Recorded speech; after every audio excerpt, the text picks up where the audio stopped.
ಇದೇನ್ ತಿಂತಿದ್ಯಮ್ಮ? ಹಣ್ಗಳು ತಿನ್ನಕ್ಕಾಗಲ್ವಾ ನಿನಗೆ? ರೀ ತಗೊಳ್ಳಿ, ನಿಮ್ಗೋಸ್ಕರ ಪ್ರೀತಿಯಿಂದ ನಿಪ್ಪಿಟ್ಟು ಮಾಡಿದ್ದೀನಿ. ನಮ್ಮಮ್ಮ ಮಾಡ್ದಷ್ಟು ಏನು ಚೆನ್ನಾಗಿಲ್ಲ. ಅವನು ಎಷ್ಟೇ ಆದರೂ ನನ್ನ ಮಗ.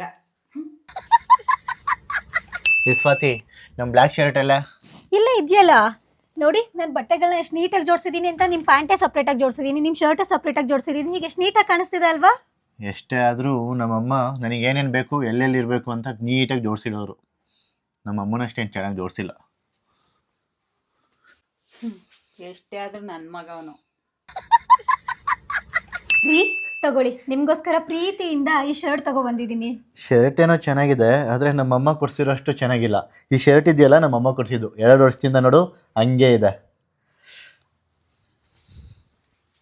ಎಷ್ಟೇ ಆದರೂ ಅವನು ನನ್ನ ಮಗ. ಈ ಜಾಗ ಏನು ಖಾಲಿ ಖಾಲಿ ಕಾಣಿಸ್ತಿದ್ಯಲ್ಲ, ಇಲ್ಲಿಗೆ ಹೊಸ ಟೈಲ್ಸ್ ಹಾಕ್ಸಿದ್ರೆ ಚೆನ್ನಾಗಿ ಕಾಣಿಸುತ್ತೇನೋ.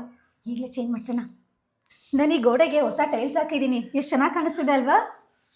ತುಂಬ ಚೆನ್ನಾಗಿ ಕಾಣಿಸ್ತಾ ಇದೆ. ಇದೊಂದು ವಿಷಯದಲ್ಲಾದರೂ ನಮ್ಮ ಅಮ್ಮನ ಮೀರಿಸಿದ್ದೆಲ್ಲ ಬಿಡು.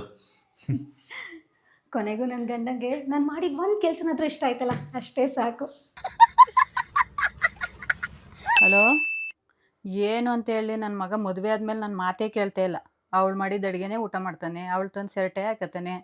ನಾನು ಏನು ಮಾಡಲಿ? ನಾನು 9 ತಿಂಗಳು ಎತ್ತು ಒತ್ತು ಸಾಕಿದ್ಕೆ ಅವ್ನು ನನ್ನ ಮಾತೇ ಕೇಳ್ತಾ ಇಲ್ಲ. ಯಾವಾಗ ನೋಡಿದ್ರೆ ಎಡ್ತಿ ಸೆರಗಿಡ್ಕೊಂಡು ಓಡಾಡ್ತಾನೆ.